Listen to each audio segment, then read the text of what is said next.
Tremendous progress is made over recent months in increasing our testing capacity, including the delivery of a new site within my own constituency. The recent announcement regarding care homes is to be welcomed, and so may I ask how quickly my right honourable friend thinks the trial process can be concluded so we can roll out a nationwide scheme to ensure that those in care homes can finally see their loved ones once again. Well, Mr. Speaker, we've discussed many times in this House the importance of the use of testing because of this terrible dilemma of wanting to keep people safe in care homes, yet also wanting to allow visiting. And testing can help to resolve that. The pilots are ongoing now in some parts of the country, and I very much hope we can get to the position where we can offer testing to enable visiting across the country before Christmas. Thank you, Mr. Speaker. Can I welcome the current testing pilots happening, including in Southampton? Can my right honourable friend say how the government will be able to support local authorities and public health teams on the logistics of mass testing, particularly in large rural areas like Hampshire? Well, Mr. Speaker, increasingly the test itself is only one part of getting a high-quality testing system. It's the logistics around it which are also absolutely vital. We're already funding local authorities across the country with support to roll out mass testing, but we'll learn from the pilots, including in Hampshire, as my right honourable friend says, to see what extra might be needed. Now we come to Shadow Secretary of State Jonathan Ashworth.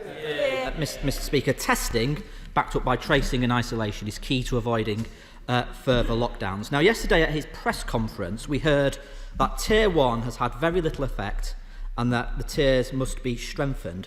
So can he confirm that it's the government's intention to impose a tougher set of restrictions on Tier 1 areas post this lockdown? Mr. Speaker, it is too early to do the analysis that the honourable gentleman requests, but of course we remain vigilant.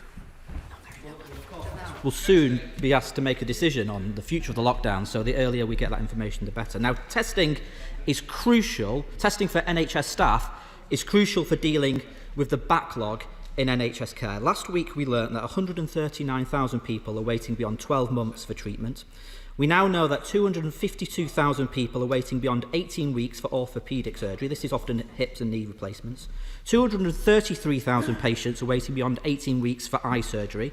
Many could go blind. People are waiting longer for gynae surgery, for heart valve surgery. Many are languishing on trolleys in dangerously overcrowded A&Es. So as well as testing NHS staff, the ministers have promised us to give the NHS whatever it takes. Can he guarantee that the spending review will deliver the resources and beds and capacity to bring waiting lists down? The good news is, Mr. Speaker, that we are managing to continue to drive through the backlog that understandably built up in the first peak. And so I think that the honourable gentleman, instead of attacking the NHS, should be backing the NHS and thanking them for the incredible hard work that the NHS are doing right now and will be doing over this winter. We now have a substantive question to Minister Agar from Mike Wood. Thank you, Mr. Speaker. The Prime Minister has announced £3 billion to support NHS capacity this winter. Among other things, this money funds our Nightingale hospitals, so surge capacity is available. It funds the NHS's ongoing access to additional independent sector capacity, and it also supports the safe discharge of patients, helping reduce pressure on beds. In addition, £450 million of capital funding has been announced to upgrade and expand A&Es across the country to help prepare the NHS for winter, and that money is already being spent. Right, let's head up to Dudley to Mike Wood. Mike Wood. Thank you, Mr. Speaker. The £3 million announced for Dudley to increase winter capacity is hugely welcome. But will my honourable friend also look at Dudley's bids for capital funding for a hybrid theatre and for reconfiguration of critical care? And will he join me on a visit to Russell's Hall so that he can see the transformative effect that those projects would have on care for patients in Dudley South? Thank you, Mr. Speaker. I'm delighted my honourable friend's constituents will benefit from £3 million to increase capacity at Russell's Hall Hospital in Dudley as part of that investment to upgrade A&Es ahead of winter. Future NHS capital spending will of course be determined at the upcoming spending review, But once our settlement has been confirmed with the Treasury, we will consider carefully how projects are prioritised within it. In the meantime, I would encourage the Dudley Group NHS Foundation Trust to discuss their proposals with NHS England and Improvement, and I would of course be both happy to meet him to discuss this because I know how hard he campaigns on this issue, but also I'd be delighted when I'm able to take him up on the offer of a visit. And the Minister Madders. Thank you, Mr. Speaker. The NHS will only survive the winter if its workforce is valued and supported. The evidence from the BMA to the Select Committee this morning was stark. So does the Minister understand how demoralising it is for staff to hear reports that they may face yet another 2-year pay freeze? I asked the government benches to rule this out last week. I got no answer, so I asked them again today. Will they rule out a pay freeze for NHS staff? Well, I'm grateful to the honourable gentleman. He's quite right to highlight the amazing work that our NHS and social care workforce have done throughout this pandemic, as they do every year, and I pay tribute to them for that. As he'll know, the NHS agrees with its staff multi-year pay deals set by independent recommendations, and we continue with that process. Sarah Olney. Question 7, Mr. Speaker. Thank you very much, Mr. Speaker. In addition to giving local directors of public health access to tests, NHS Test and Trace will provide access to training, clinical, operational and service design guidance and communication and engagement support. And in addition, all local authorities have funding available up to £8 per head of population to support the rollout. Sarah Olney. Thank you very much, Mr. Speaker. I welcome the allocation of lateral flow tests to both Kingston and Richmond in my constituency to allow for mass testing. Can he confirm that in addition to the support he's just outlined for the testing, will there also be additional resources to support local tracing efforts and also to support those who are found to need to isolate? Well, absolutely. The funding to support people who need to isolate is in addition to the funding I just outlined, which supports both the rollout of mass testing and local contact tracing, and we always keep these things under review. Richard Thomas. Mr. Speaker. Thank you, Mr. Speaker. I'd like to take question 8 and question 9 together. We have a 4-month stockpile of all COVID critical PPE in place. Thanks must go to the tremendous contribution from UK manufacturers, including Honeywell in Motherwell in Scotland, who now make 70% of our PPE needs. That we have distributed 4.7 billion items, ensuring health and care providers and others have access to the critical protective equipment that they need to help keep everyone safe. Richard Thompson. Thank you, Mr. Speaker. According to Treasury figures, the UK Government has spent £15 billion to date on PPE contracts, and the majority to date have been awarded without open tendering, often to those with connections to the governing party or to companies with no PPE experience at all. Does the Minister consider it's acceptable that instead of that resource being used to protect frontline healthcare staff, that so much of it has been squandered on millions of items that are absolutely unusable because they don't meet NHS standards? And how does the Minister propose to restore this government's reputation for competence and probity and openness in the tendering process? The global pandemic presented us with unprecedented challenges in securing the volumes of PPE required.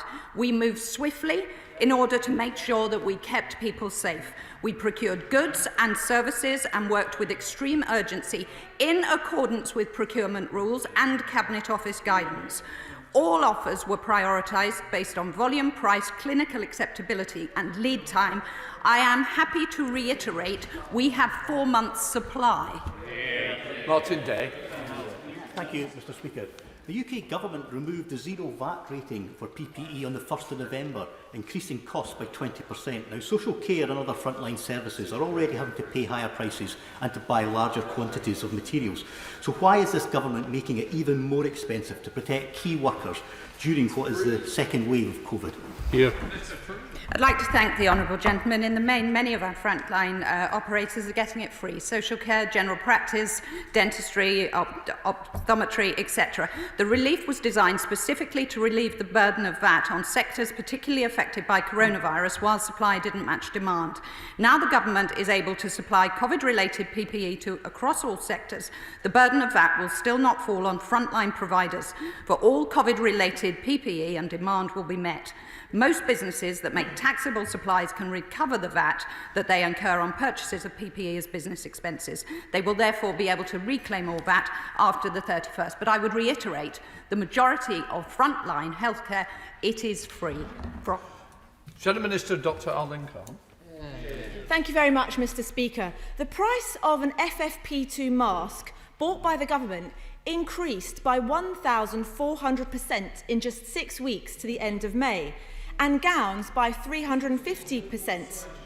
I welcome all efforts by the government to procure PPE, but I have concerns that we may not be getting a fair price. One company, PPE MedPro Limited, was given government contracts worth over £190 million. PPE MedPro Limited had no previous experience and coincidentally was only set up on the 12th of May 2020. Reports have suggested that this company has substantial links to Conservative Party donors. So can the Secretary of State or the Minister categorically assure the country that no Conservative Party donors are profiteering from the pandemic? Thank you. Our plan on PPE has to be to stabilise the system and build resilience. This was outlined in the PPE strategy published on the 28th of September. Children, thank you. Right. Minister Churchill, I think it's down to me. You carry on. Thank you very much, Mr Speaker. I'm sorry, it's that old habit of being a mother of four. Right. We procured goods and services, as I said to the honourable gentleman, in order that we worked at extreme urgency in accordance with procurement rules and Cabinet Office guidance. We are confident with our supply, with 4 months' worth of COVID-critical PPE and over 70% now manufactured in the UK, providing UK businesses with jobs, ensuring that all health and care providers have access to critical protective equipment needed to keep patients and staff safe. Substantive question to Minister. Thank you, Mr Speaker. With your permission, sir, I will group questions 11 and 12 together. On the 2nd of October, £3.7 billion worth of funding was confirmed for 40 new hospitals, with a further 8 schemes invited to bid for future funding to deliver a total of 48 hospitals by 2030.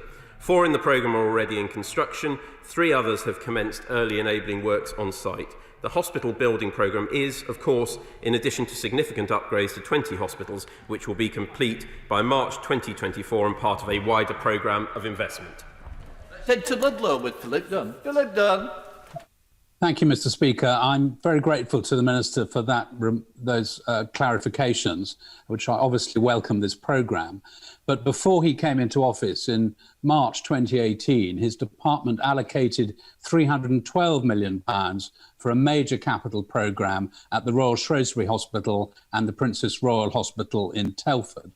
Now, the independent reconfiguration panel has confirmed that these decisions were properly made and should proceed.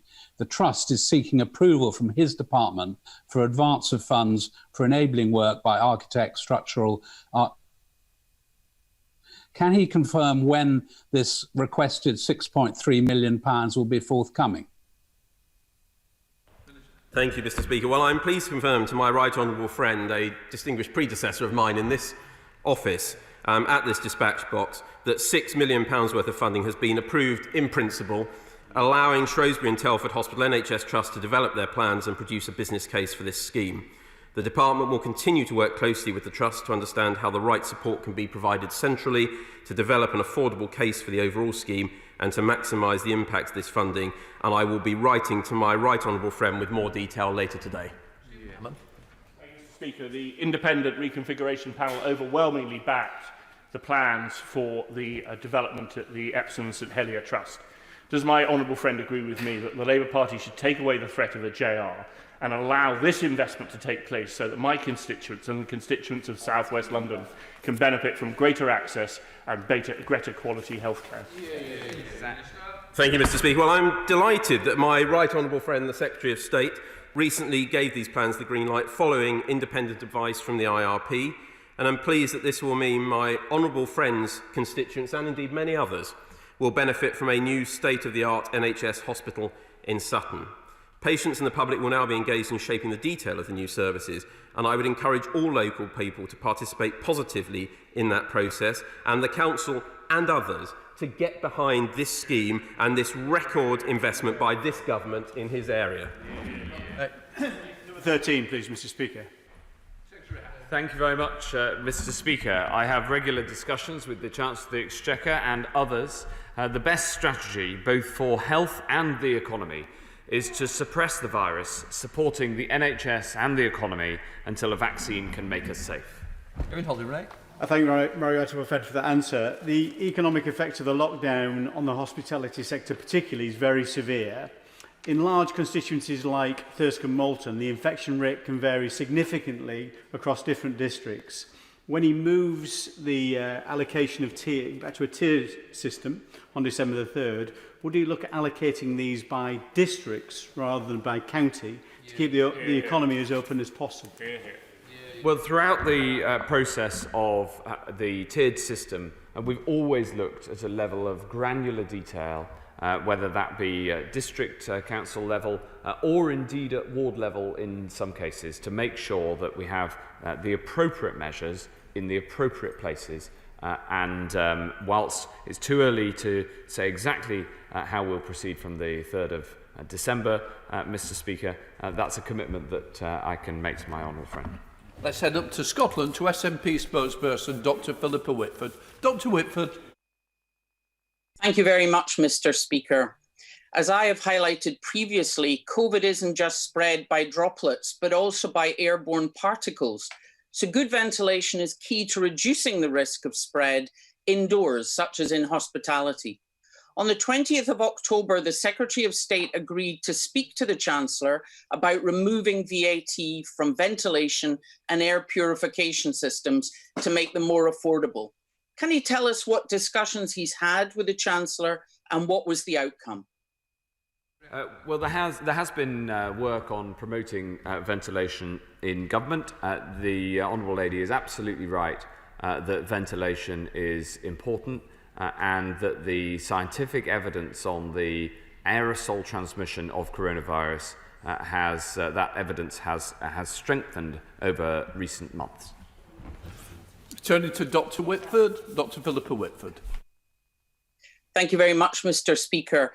If that's the case, can he clarify if we will hear an announcement from the Chancellor in the near future on supporting the installation of such systems? Even with the good news about potential vaccines, it will be a long time before most of the population are vaccinated. So what is the Secretary of State's strategy to control COVID over the coming year? Well, our strategy is to suppress the virus and support the NHS and support the economy until a vaccine can make us safe, and increased ventilation can help to reduce the transmission and so is an important consideration amongst many others for how we tackle this disease. A substantive question to Minister Churchill. Substantive 16 question. Thank you very much, Mr. Speaker. In this Mouth Cancer Action Month, it's a timely reminder that everybody should seek advice if worried. Early in the first wave, dental services were suspended, but rapidly, over 600 urgent dental centres were set up to deliver care. Since June, dentists continue to prioritise urgent treatment, vulnerable groups, and provide routine care across the dental network. They have worked hard to restore dental activities while keeping patients and staff safe due to some aerosol generating procedures, meaning that we have to take particular care in the dental sector. Heading to Lancashire with Rosie Cooper. Rosie Cooper.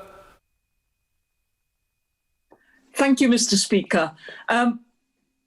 I recognise the Minister's comments that people are trying to get back to work in dentistry, but the reality is that there is a massively reduced dental capacity.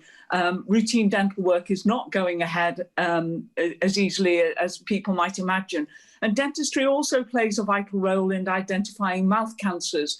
And following on from a previous question, I wonder what help the Minister can give to dental surgeries to improve their capacity, as they currently have to have an hour's gap between patients. So I understand that ventilation systems are available which can help, but unfortunately they are very expensive. So what help can ministers give to enable dentist surgeries to purchase this equipment? What help can you give? Can grants be made available? This is a really urgent question. Minister. I recognise the Honourable Lady's concern in this area. I would like to assure her that I'm working closely with NHS Improvement and the Chief Dental Officer. I've held several meetings over the last week alone, and tomorrow I'm meeting with the Chair of the BDA.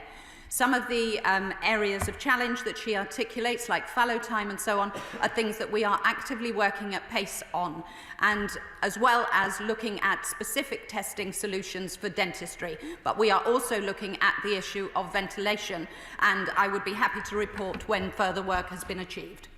We now have a substantive question to Secretary Hancock.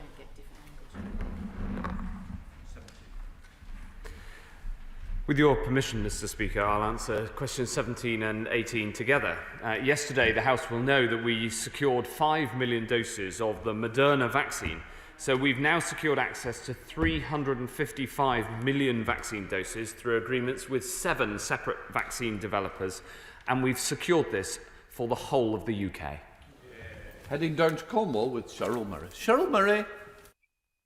Thank you, Mr. Speaker. Can I thank my right honourable friend for that answer and ask what assessment has he done of the logistics necessary to deliver a vaccine to more rural areas like Cornwall?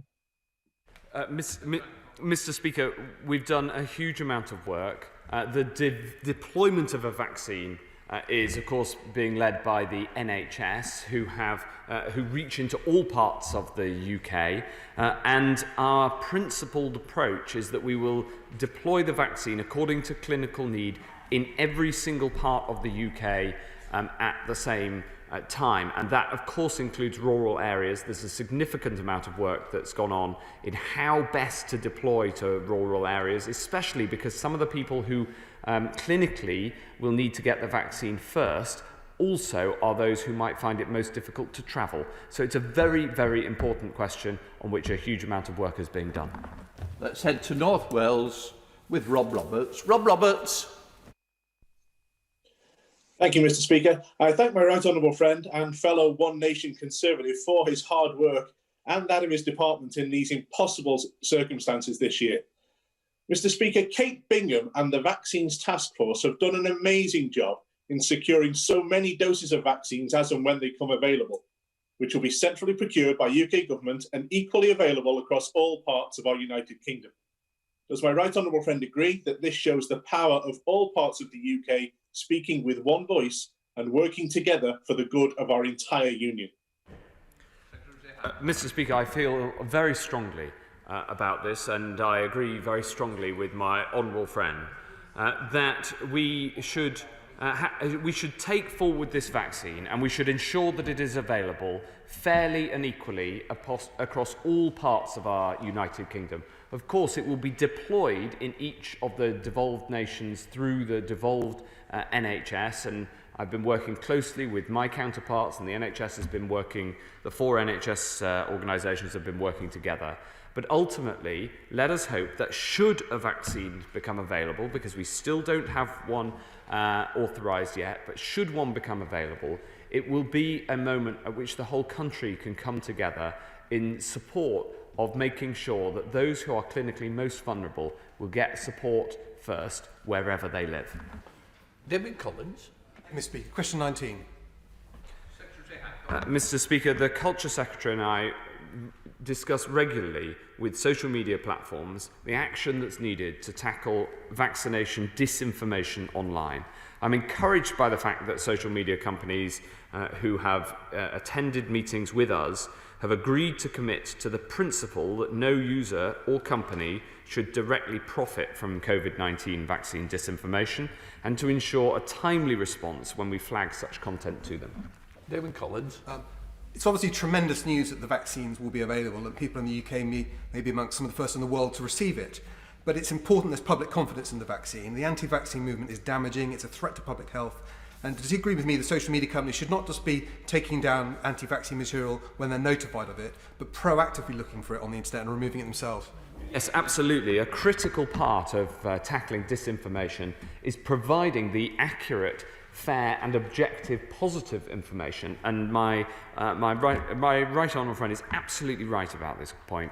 The social media companies are working, and we are providing content for them to ensure that the proper, accurate information that the public can trust from the NHS about the effectiveness of vaccines can be promoted, as well as taking action to remove information that is not accurate and not correct. Now a substantive question to Minister Waitley. Number 20. Thank you, Mr. Speaker. Visits from loved ones are what makes life worth living for many care home residents, yet sadly these have been too few over the last few months. Unlike the first lockdown, during this period of national restrictions, we want visits to be able to continue, and that's why we published new guidance on the 5th of November, advising care homes of the steps they can take to allow safe visiting while there are high rates of COVID in the community. Yesterday, we launched our visitor testing trial and plan to offer visitor testing to care homes across the country by Christmas. Let's head to Lewisham to Ellie Reeves. Ellie Reeves. Thank you, Mr. Speaker. There are almost 2,000 people living with dementia in Lewisham, and for those in residential care, a lack of social interaction through visits can cause their condition to deteriorate. Testing for family and friends is the way forward, but the government's pilot for this was only launched this week, and just 20 care homes are included. With the festive period rapidly approaching, why wasn't this done months ago? And isn't it just another example of the government delivering too little, too late? Minister. Thank you, Mr. Speaker. Well, we've been testing and have prioritised testing in care homes going back as far as May, where we've been carrying out whole care home testing. We're now testing over 500,000 staff and residents in care homes every week. Now, as testing capacity increases, we are indeed launching the visitor testing trial, 20 care homes across Hampshire, Devon and Cornwall, and we will use the lessons from that trial to roll out testing more widely across the country as fast as we possibly can. Minister Campbell. Thank you, Mr. Speaker. I'm afraid the government's pilot scheme simply fails to understand the scale or urgency of the task. The average time someone spends in a care home before they pass away is 2 years. So after 8 months of not being able to visit, families don't have a moment to lose. If the government believes weekly tests make it safe for care home staff to go to work, why not just do the same for families?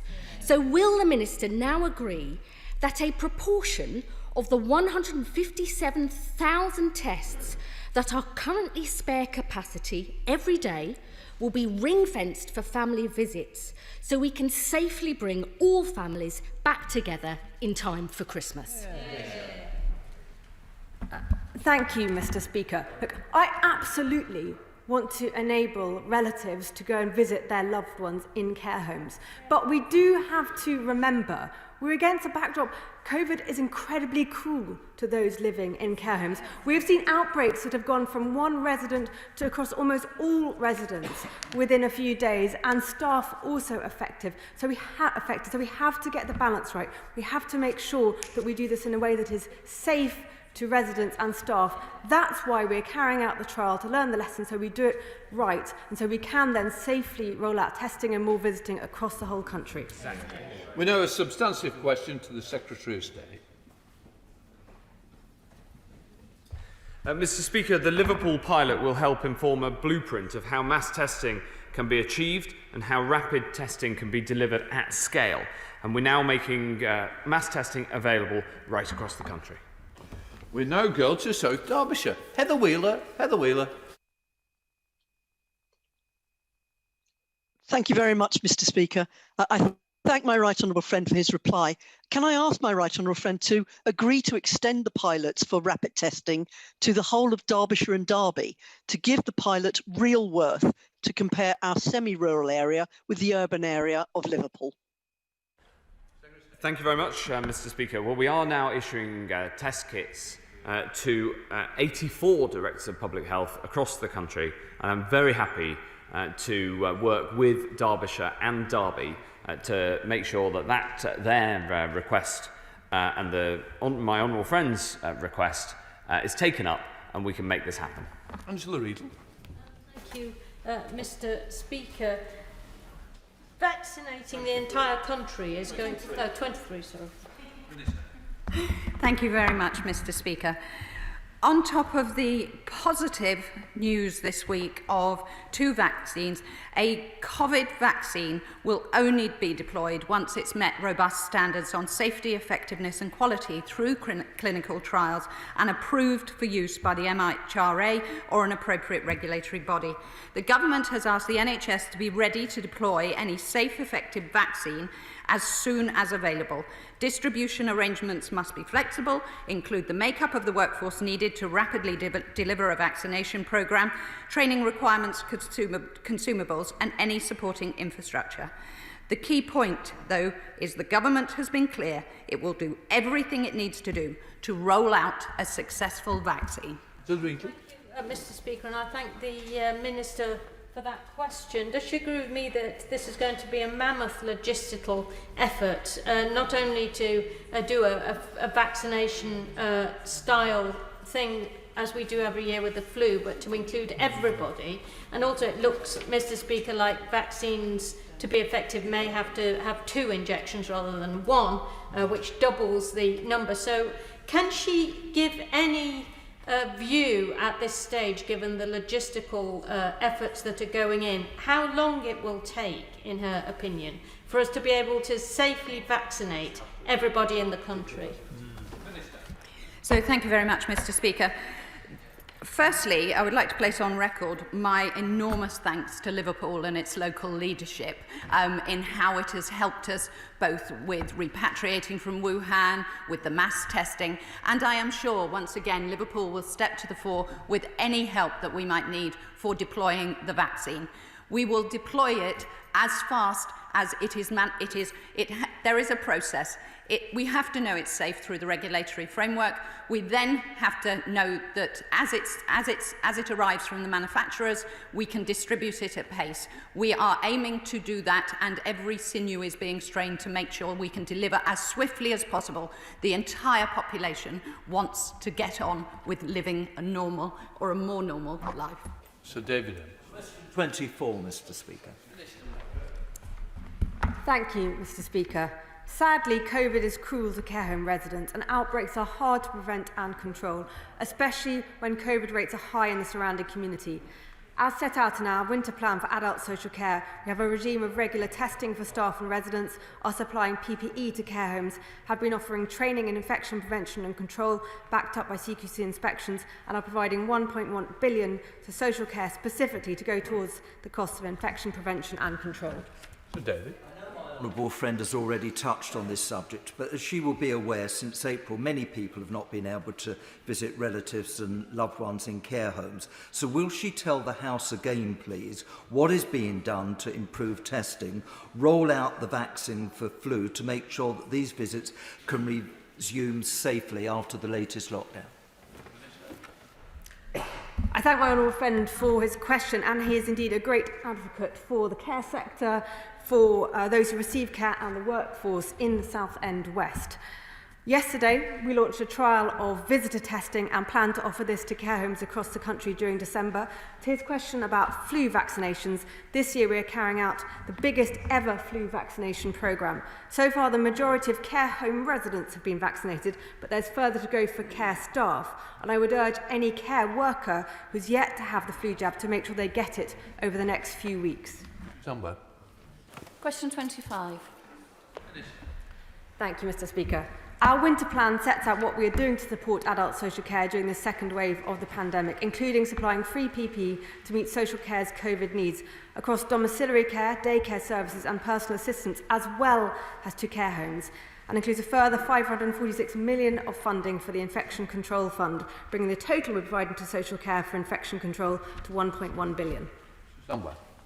Thank you, Mr. Speaker. The new mega labs opened in 2021, one of them just down the road in Leamington Spa, is very welcome news for the care sector in Stourbridge, who need fast access to testing to carry out their amazing work, not forgetting that these mega labs will bring thousands of jobs to the Midlands.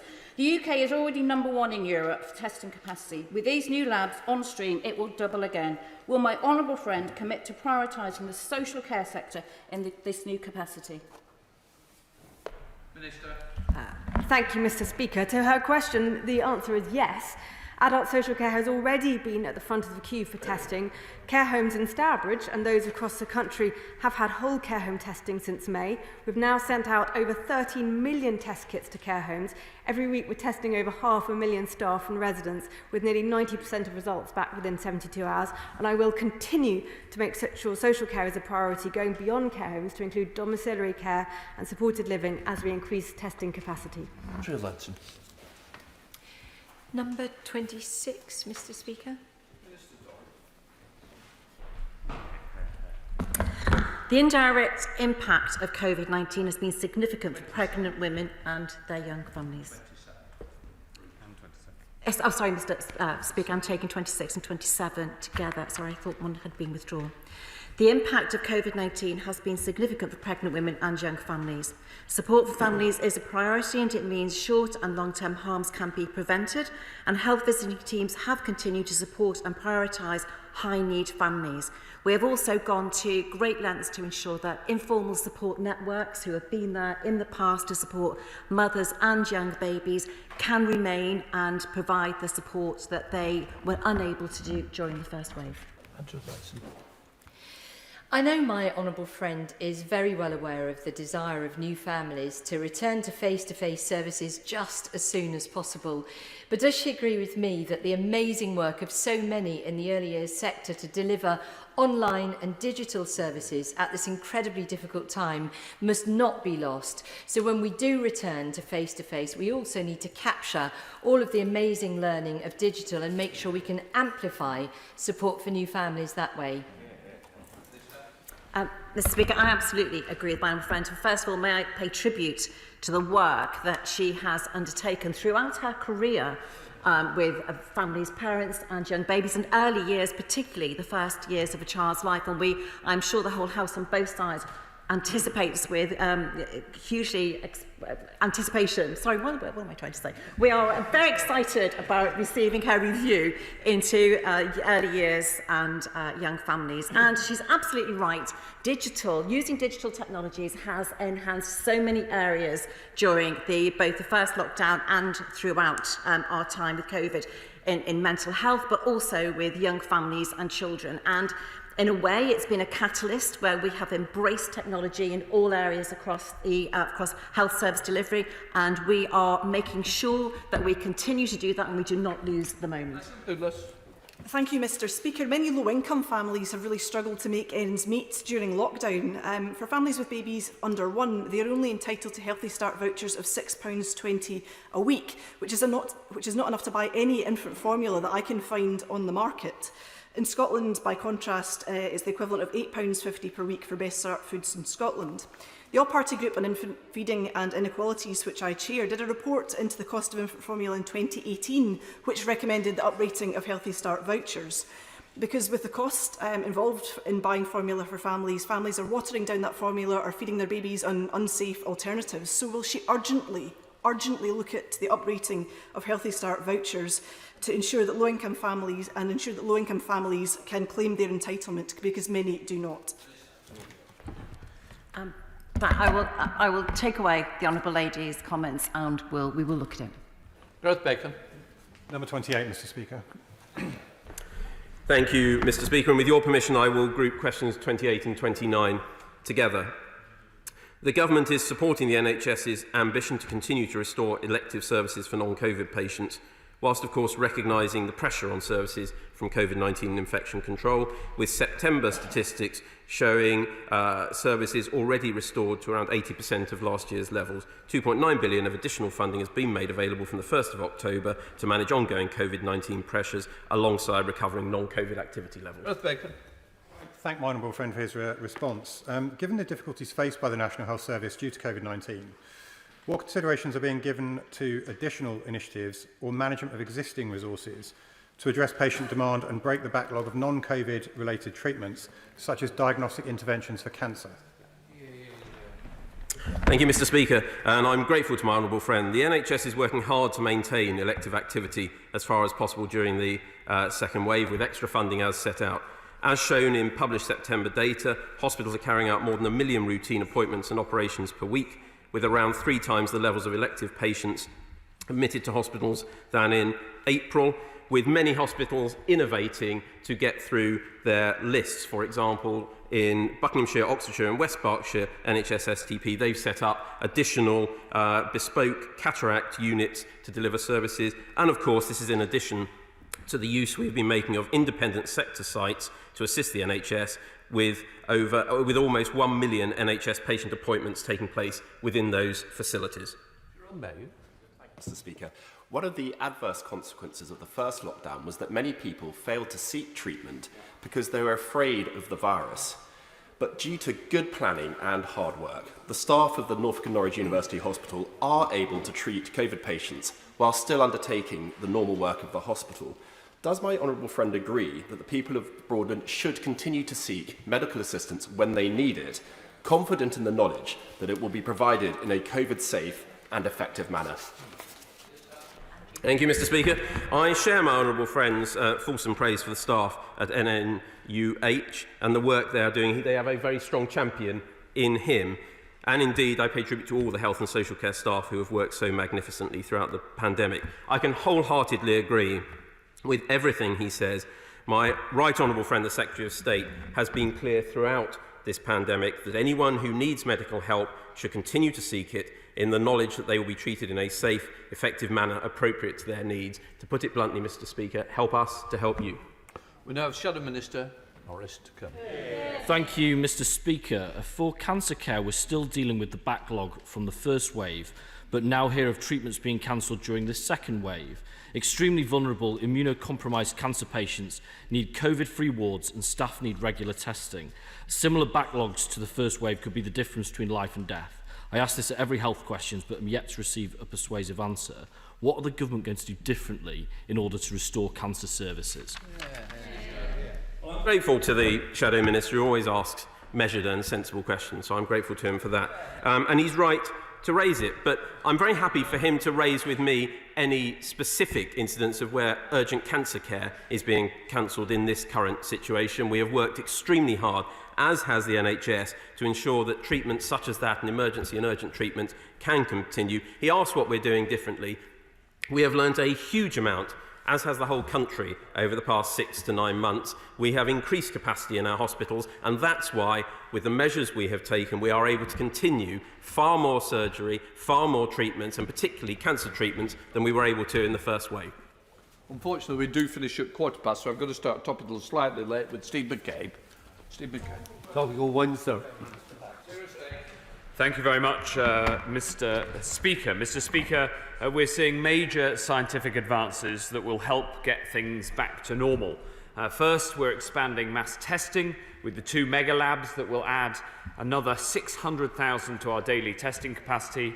And on vaccines, we've secured an initial agreement for 5 million doses of the very promising Moderna vaccine and begun clinical trials of the Janssen vaccine. Steve McCabe. Mr. Speaker, it's now 41 days since I asked the Secretary of State if he'd stop the clock so that no one seeking access to fertility treatment loses out because of delays due to the pandemic. When does he hope his department might get around to answering?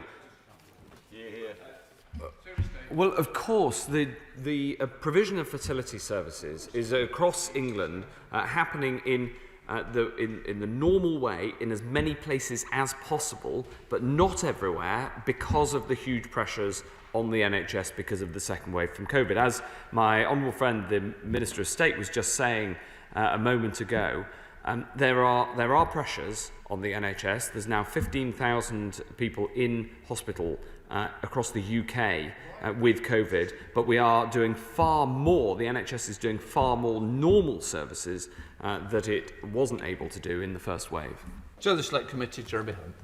Thank you, Mr. Speaker. The Select Committee this morning has been hearing about workforce burnout, and witness after witness said the one thing that will make a big difference to NHS staff is knowing that we're training enough doctors and nurses for the future, even if we don't have enough now. Nearly 2 years on from the NHS 10-year plan, we still don't have the workforce projections published. I know he's very keen to get those published. Can he assure the House that when they are published, they will be the independent projections and not what the Treasury has negotiated with his department as part of the spending review? Well, thank you very much, Mr. Speaker, and I'm grateful to my right honourable friend for that question. I can give him a couple of projections and a couple of facts. Over the past year, we have 13,500 more nurses in the NHS than we did a year ago. We have thousands more doctors, and I'll give him this projection, which I'm sure he and everybody on this side of the House will buy into. We're going to have 50,000 more nurses in the NHS by the end of this Parliament. Bill Esterson.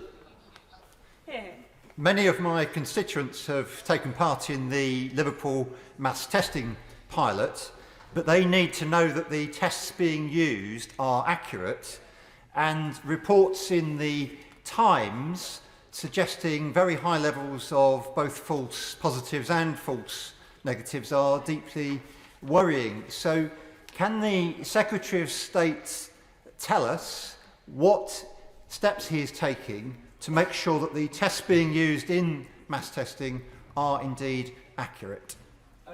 Yes, Mr. Speaker. The lateral flow tests that are being used in Liverpool are accurate. They measure whether somebody is infectious.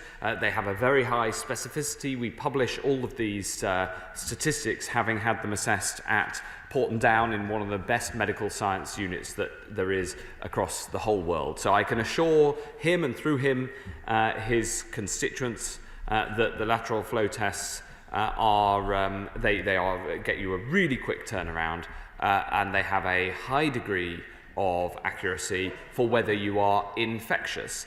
I haven't seen the reports that he refers to, but I can assure him that the best thing to do if you're offered a test is to get a test.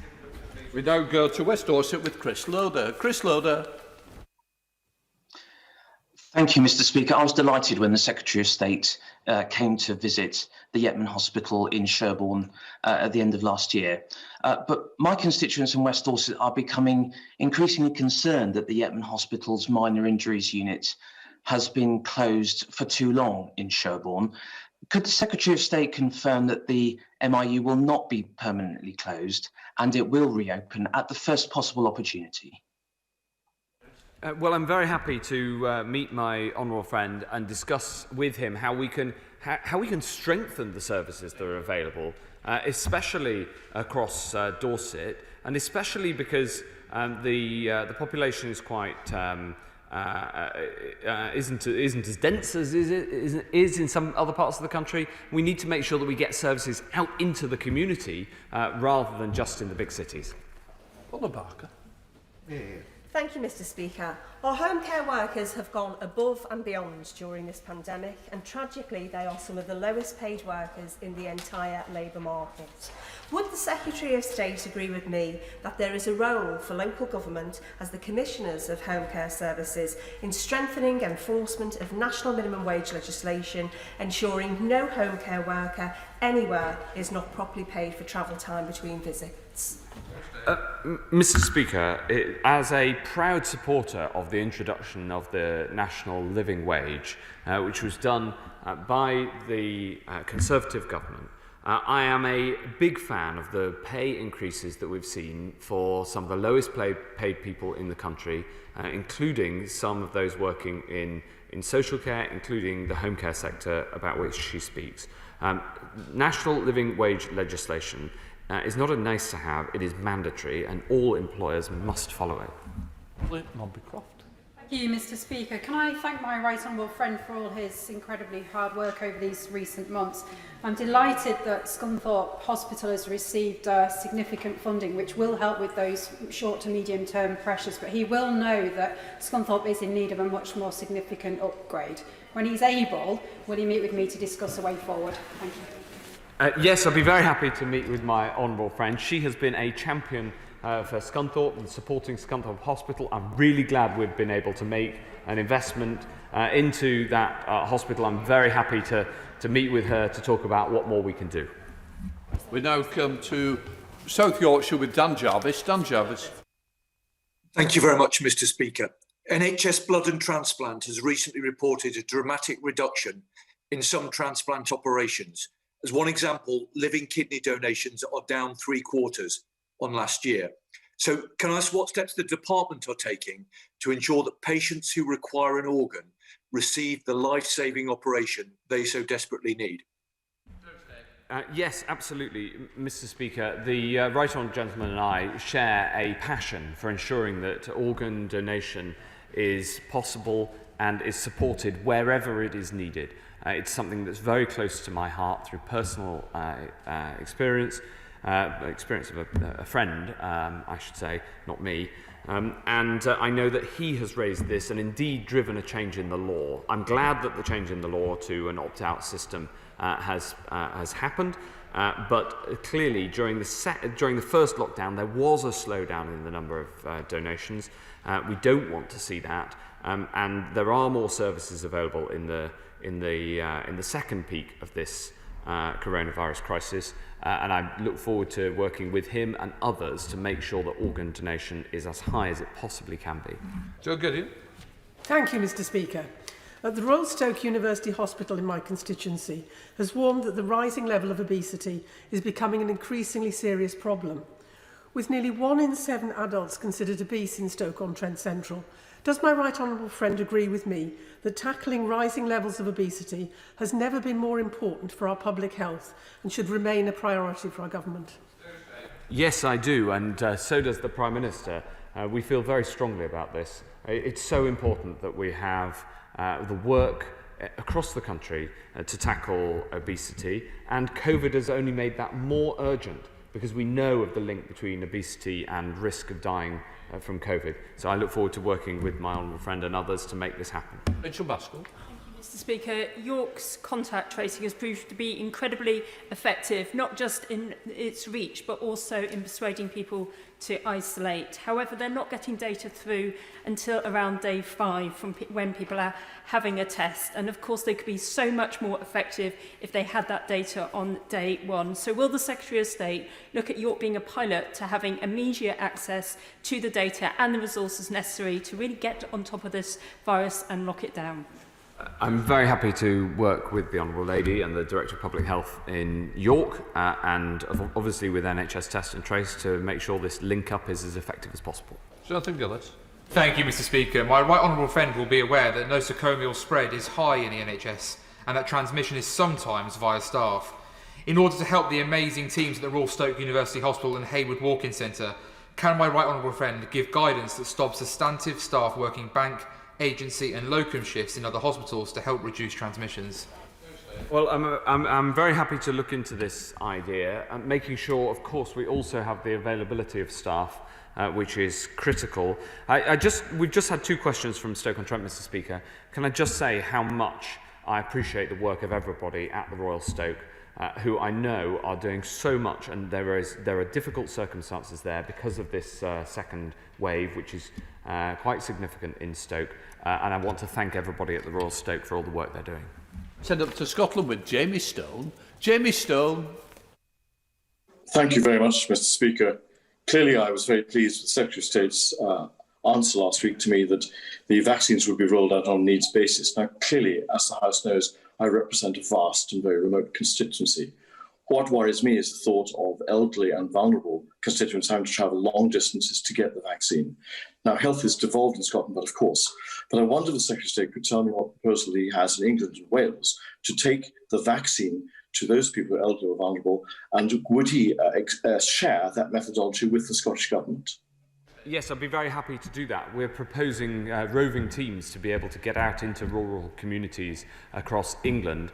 And I know that there's discussions going on between the NHS in England and in Scotland who are responsible for the deployment of this vaccine. But it's a critical principle that it should be deployed according to clinical need, not according to where you live across the United Kingdom.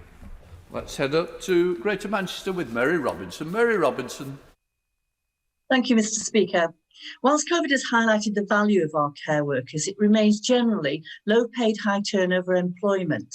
A route into nursing would give care workers more opportunity to progress and build a career. Would the government consider fast-tracking a specialised training course for care workers seeking to go into nursing, which reflects the many transferable skills which they have? Yes, Mr. Speaker, I think it's a brilliant idea, and let's work on it together. Sambrook. Mr. Speaker, can I welcome the news that the Secretary of State has secured the 5 million dosages of the Moderna vaccine, totalling 355 million dosages for the UK. And so, would he agree with me that it's key to putting this virus back in its box, but it's down to the willingness of the great British public to step forward and to voluntarily have this vaccine so we can all move on? Yes, that's right, Mr. Speaker. A vaccine is only going to be approved if it is both effective and safe. And so if you're asked, and when your ticket comes up, if you're asked to take the vaccine, then I and the whole serious clinical establishment, all of those who understand the vaccines and the value of it, we will all be urging people right across the country to get the vaccine because it's good for you, it protects your loved ones, and it protects your community. And it is the primary route, alongside other things like testing, of how we're going to get out of this and get life more back to normal. Thank you, Mr. Speaker. I welcome the government's substantial investment in hospital services in my area. The Secretary of State will know I remain disappointed that Epsom rather than Sutton was not the NHS's choice for location. But as the NHS reviews the impact of the pandemic, looks at future capacity needs, will he assure me that he will keep an open mind if that decision needs to be changed, because Epsom in the end represents better value for the health service? I appreciate my right honourable friend's tenacity and doggedness in making the case for Epsom. I'm afraid to say, Mr. Speaker, for him, although I'm a big supporter of the decision that has been made, I'm afraid from the point of view of my right honourable friend, that the final decision on the location of the new hospital in Sutton has now been made. However, having said that, I'm always open-minded to what further health services can be deployed in Epsom itself, and I suggest that my right honourable friend and I work together on that. Right, let us head up to Dudley with Mike Wood. Mike Wood. Thank you, Mr. Speaker. Rising infection rates in Dudley are extremely worrying. The launch of the third COVID vaccine trial in the UK this week is excellent news and pay tribute to the volunteers and researchers involved in the trials. But does my right honourable friend agree with me that it's still early days and therefore that it's vital that we continue to play our part, all of us, in doing everything possible to bring down that infection rate, particularly in areas like Dudley that continue to rise?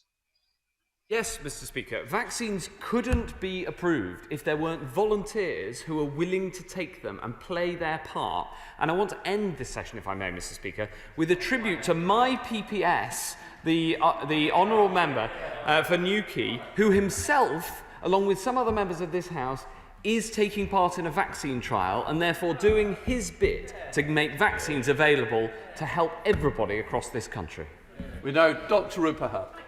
Speaker, the Health Secretary, remember, and his friend from Newquay was there as well. We had a really good meeting on the 2nd of October about the link between COVID and vitamin D. And since then, the PM even said 2 weeks ago, good news is on the way. Can he update us what is happening? Because it seems, this government's meant to get rid of dither and delay. We could be like New Zealand. They've only had 16 deaths whole of this pandemic in care homes.